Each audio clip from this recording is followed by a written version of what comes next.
Hi everyone, welcome back to my YouTube channel. आपको title से पता लग गया होगा मैं किस बारे में बात करने वाली हूँ।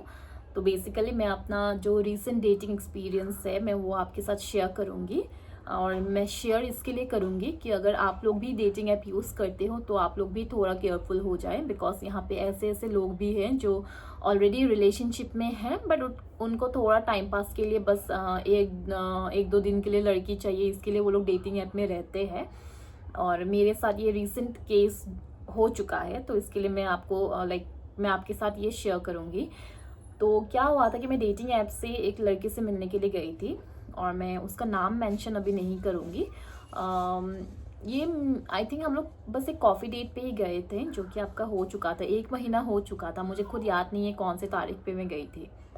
उसके बाद पहले मीटिंग पे मुझे उसका वाइब कुछ पसंद नहीं आया, इसके लिए मैंने कुछ सेकंड मीटिंग नहीं किया उसके साथ। तो हाँ, बट बीच में एक दो बारी वो मुझे पूछता था कि are you free, are you free. तो मुझे उसका इंटेंशन पता लग गया था क्यों वो मुझे पूछता था हर टाइम पे कि are you free, are you free. कि ऐसे तो कोई उसका प्यार वाला मेरे साथ सीन नहीं रहा एक दिन में कि वो मेरे ऊपर लट्टू हो गया और वो बार बार इसके लिए मेरे को मिलने बुला रहा है। बिकॉज लोगों का आपको अगर मैसेज कोई टेक्स्ट भेजता है तो आपको मैसेज से ही पता लग जाता है कि उसका क्या इंटेंशन रहेगा आपके साथ। तो इसके लिए मैंने बस एक ही बार उसके साथ मेरा मीटिंग रहा है, उसके बाद मैंने कभी उसको मीट नहीं किया है। फिर ये हो गया आपका कुछ दिन, उसके बाद कल मुझे उसका गर्लफ्रेंड का कॉल आता है। एक्चुअली कल दोपहर को उसने मुझे टेक्स्ट किया था कि आर यू फ्री करके, बीच में उसका कुछ टेक्स्ट नहीं रहा कुछ दिन तक। तो मुझे लगा शायद हो गया, उसका समझ में आ गया कि मेरा उसके ऊपर कोई इंटरेस्ट नहीं है। तो फिर कल उसने मुझे दोपहर को टेक्स्ट किया था आर यू फ्री करके। तो मैंने उसको क्लियरली बोला कि I am not interested in you, तो तू मुझे मैसेज करना बंद कर दे। तो उसके बाद मैंने उसको ब्लॉक कर दिया, और हम लोग इंस्टा पे कनेक्टेड थे तो मैंने उसको इंस्टा पे भी ब्लॉक कर दिया। उसके बाद आई थिंक शाम के अराउंड 4-5 बजे मुझे किसी दूसरे नंबर से कॉल आता है। तो पहले तो मुझे लगता है वो स्पैम होगा, बिकॉज यूजुअली मेरे नंबर पे इतना कॉल्स नहीं आते हैं। एक तो ये मेरा नया नंबर है, और दूसरा अगर कॉल आएगा तो मुझे पता होता है कि ऑफिस का कॉल रहेगा, नहीं तो घर वालों का रहेगा, बिकॉज ये नंबर मेरा ज़्यादा किसी के पास है नहीं। फिर मुझे लगा कि स्पैम है, चल मैं नहीं उठाती। बट फिर अराउंड 7 to 7:30 बहुत बारी कॉल आ रहा है, तो मुझे भी लगा पता नहीं कौन कॉल कर रहा होगा मुझे। इसके लिए मैंने अपनी बहन को बोला कि पता नहीं कौन मुझे इतना कॉल कर रहा है। फिर मेरी सिस्टर ने सजेस्ट किया कि उठा ले कॉल, एक बार कोई इंपॉर्टेंट होगा। तो मैंने कॉल उठाया। उसके बाद मुझे सामने से रोने का आवाज़ आता है, तो मैं भी थोड़ा डर गई, पता नहीं क्यों, कौन रो रहा है, मेरे से क्या बोलेगा आप, या फिर कोई स्पैम होगा, पैसे वैसे लेने के लिए ऐसे नाटक कर रहा होगा। उसके बाद कॉल उठाने के बाद मुझे समझ में आ गया कि क्या बात है। हम लोग ने बात थोड़ा किया, फिर लड़की ने बोला कि वो एक्चुअली उसकी गर्लफ्रेंड है। तो उसने हम लोग का मैसेज देख लिया, जो कि उसने मुझे दोपहर को किया था, उसने वो मैसेज देख लिया। अभी मुझे ये नहीं पता, लड़की ने मुझे मेंशन किया था कि एक तो वो दूसरे सिटी में रहती है, और दूसरा मुझे उसके बॉयफ्रेंड ने मुझे टेक्स्ट किया था व्हाट्सएप में। तो या तो उन लोग का व्हाट्सएप कनेक्टेड है, या फिर लड़की मुझे झूठ बोल रही, दोनों साथ में ही रहते होंगे। तो ये फिर लड़की ने बोला कि हम लोग रिलेशनशिप में हैं, ये वो करके। फिर मैंने उसको बोला देख, मेरा कोई इंटरेस्ट उसमें है नहीं, मुझे पता भी नहीं है। तुमने मेरा मैसेज ऑलरेडी देखा हुआ है कि मैंने उसको क्लियरली बोला है कि मुझे तुम पे कोई इंटरेस्ट नहीं है।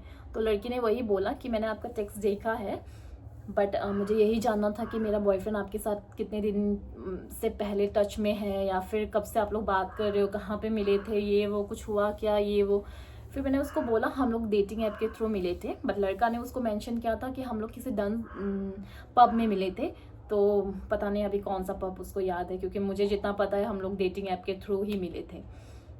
एक तो ये डेटिंग ऐप यूज़ करता है यहाँ पे अगर उसका गर्लफ्रेंड नहीं रहता है, दूसरी बारी एक तो फिर वो झूठ बोल रहा है उसको, और तीसरा चीज़ उसको उसके साथ रहना भी है, और फिर दूसरा लड़की भी घुमाना है। मुझे नहीं पता इसका लॉजिक क्या है, क्या करना चाहता है। बट मेरे से जितना हो पाया मैंने उनको समझाया, मैंने उनको बोला रो के आपका कोई फ़ायदा नहीं है, कोई भी आपका प्रॉफिट नहीं होगा रो के। बिकॉज एक तो वो आपको डीच कर रहा है यहाँ पे, अगर आप लोग साथ में नहीं रहते हो और ये यहाँ पे इधर उधर मुंह मार रहा है, मतलब ये बाद में भी नहीं सुधरेगा। भले ही अभी आप उसको माफ़ कर दो, कुछ भी कर दो, बाद में उसका सेम ही रहेगा। बिकॉज मेरे साथ ये पहले हो चुका है, तो मुझे ये पता है कि अगर कोई बंदा चीट करता है आपके साथ, अगर आप उस टाइम पे उसको माफ़ कर देते हो, तो ये आप सबसे बड़ी गलती करते हो। बिकॉज बात में भी वो चुप चुप के वही चीज़ रिपीट करता है। भले ही आपके सामने जितना भी वो रोए गिड़गिड़ाए, वो आपको चीट करेगा ही करेगा। तो मेरे से जितना हो पाया मैंने उसको बोला, हम लोग कैसे मिले थे, कहाँ पे मिले थे, कितना बार हम लोग मीट किया, मैंने उसको बोला। उसने क्लियरली हम लोग का मैसेज भी पढ़ा हुआ है कि मैंने उसको सामने से लिखा है कि आई एम नॉट इंटरेस्टेड। तो लड़की ने वही मेरे से अच्छे से उन्होंने बात किया, but she was crying because मुझे उनका फेस पता है, कौन से फेस से वो गुजर रही है, क्योंकि मैं खुद उस फेज से गुजर चुकी हूँ। तो वही, अभी मैं और क्या बोल सकती हूँ, बिकॉज उस टाइम पे मुझे भी कुछ पता नहीं था यार। मुझे पता नहीं था एक तो ये इसकी गर्लफ्रेंड है, और ना मैं इनको जानती हूँ, ना तो मेरे फ्रेंड्स है, ना तो मेरी सिस्टर के कुछ फ्रेंड्स है, ना मतलब कोई दूर का कनेक्शन भी मेरा नहीं है इनके साथ। अचानक से कोई कॉल करेगा मेरा गर्लफ्रेंड है। एक तो मुझे थर्ड पर्सन बनना ही नहीं है किसी के रिलेशनशिप में, बिकॉज मेरे रिलेशनशिप में बहुत सारे थर्ड पर्सन आके मेरा रिलेशनशिप ब्रेक हो चुका है। तो मुझे ये थर्ड पर्सन का सीन मेरे को नहीं चाहिए, ना मुझे खुद बनना है। मुझे वो पता है वो फेस कैसा रहता है, आप कितना दिन लगता है आपको मूव ऑन करने के लिए।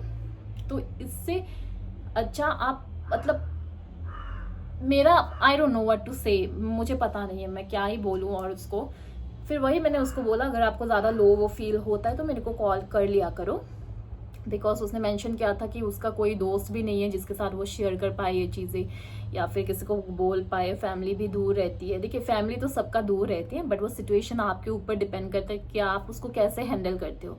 मेरे टाइम पे भी मेरे साथ कोई नहीं था, बट मैंने वो सिचुएशन हैंडल किया। उसके बाद मैंने अपना सिटी भी चेंज कर लिया, क्योंकि मुझे पता था अगर मैं एक जगह पे रहूँगी स्टक होके तो डेफिनेटली मैं मूव ऑन नहीं कर पाऊँगी। तो मेरा बेसिकली यही था उनको बोलना कि आप एक तो रोना बंद करो, दूसरा अगर आप रोगी भी तो कोई फ़ायदा नहीं है, वो बंदा आपको चीट करेगा ही करेगा, जैसे भी वो करेगा। तो या और मैं उनको बाकी क्या बोलती यार। इन शॉर्ट में अगर मैं बोलूँ, डेटिंग ऐप में ऐसे भी लोग हैं जो ऑलरेडी रिलेशनशिप में हैं, अपने पार्टनर को हर्ट कर रहे हैं, और नोइंगली अननोइंगली हम लोग भी ऐसे लोग बन जाते हैं इनके चक्कर में कि हम उनको हर्ट कर रहे हैं, वो बंदी को हम हर्ट कर रहे हैं। बिकॉज मैं कभी ये नहीं करना चाहूँगी किसी के रिलेशनशिप में मुझे थर्ड पर्सन नहीं बनना है। बिकॉज आई थिंक ये वाला फेज जो है जिनके ऊपर होता है उनको पता लगता है कि वो लोग कैसे सिचुएशन के थ्रू वो लोग जा रहे हैं। तो इसके लिए मैं सजेस्ट करूँगी, अगर आप लोग किसी के साथ भी डेटिंग ऐप के थ्रू जा रहे हो तो बी केयरफुल। पहले तो आप लोग बात करो उनके साथ, भले ही 1 महीना हो 2 महीना हो, पहले अच्छे से जान लो, उसके बाद मीटिंग रखो। और अगर आप मिलने भी जा रहे हो तो थोड़ा आप लोग ऐसे ब्रंच वगैरह में जा लिया करो, डिनर के लिए कभी मत जाया करो। तो मेरा सजेशन यही रहेगा, बिकॉज आजकल के ज़माने पे ये बहुत ही मुश्किल हो गया है किसी को ट्रस्ट करना। एक तो वो लोग झूठ बोलते ही है, ऊपर से पता नहीं अगर हम किसी को मिलने जा रहे वो कैसे है सामने वाले लोग, उनका क्या इंटेंशन रहेगा, हम लोग ये नहीं बोल पा रहे। बहुत सारे ऐसे फ्रॉड केसेस भी होते हैं जो लोग पैसा वैसे भी लूटते। लकीली ये अभी मेरे साथ नहीं हुआ है, बट या मैंने सुना है किसी किसी के साथ हुआ है। और किसी किसी को ऐसे पार्टनर्स मिल भी रहे हैं जो कि वो लोग शादी कर रहे हैं इन फ्यूचर।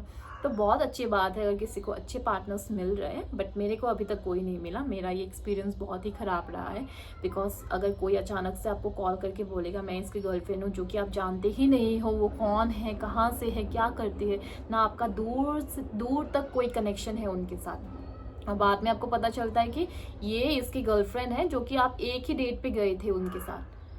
बट एनीवेज अभी क्या ही बोले, अगर आपके साथ ऐसा कुछ एक्सपीरियंसेस रहा है तो मेरे साथ आप शेयर कीजिए। मैं चाहती हूँ उनका नाम लेने के लिए, बट अभी के लिए मैं नहीं लूँगी। अगर वो मेरे को आगे जाके परेशान करेगा या फिर ऐसे कॉल मैसेज करेगा तो definitely I will post his screenshots over here, और मैं उनका नाम डेफिनेटली बोलूँगी, सो दैट अगर आप लोग भी बैंगलोर से हो तो ये बंदी से ज़रूर दूर रहना। तो ये मेरा एक्सपीरियंस था डेटिंग ऐप के थ्रू। आप लोग बताना आप लोग का कैसा रहा है डेटिंग का एक्सपीरियंस, आप लोग कोई भी लोकेशन में हो कैसा एक्सपीरियंस रहा है। बिकॉज बैंगलोर पे तो मेरा एक्सपीरियंस बहुत ही ख़राब रहा है, और ये मैंने पहली बार डेटिंग ऐप यूज़ किया था यहाँ पे आके। मुझे पहले पता भी नहीं था कि कोई डेटिंग ऐप भी ऐसे करके है, और यहाँ पे जब यूज़ किया तब मालूम चला कि डेटिंग ऐप के थ्रू ऐसे ऐसे लोग भी मिल सकते हैं हम लोग को। तो आप लोग भी थोड़ा केयरफुल रहिएगा, और अपने फ्रेंड्स को भी बोलिएगा कि थोड़ा सा डेटिंग ऐप के थ्रू अगर वो लोग किसी को मिलने जाते हैं तो थोड़ा केयरफुल रहे। और या अभी के लिए इतना ही बस। मैं आपको दूसरे व्लॉग में अपना सेकेंड एक्सपीरियंस शेयर करूंगी। तब तक मेरे चैनल को लाइक कीजिए, सब्सक्राइब कीजिए and thank you for watching.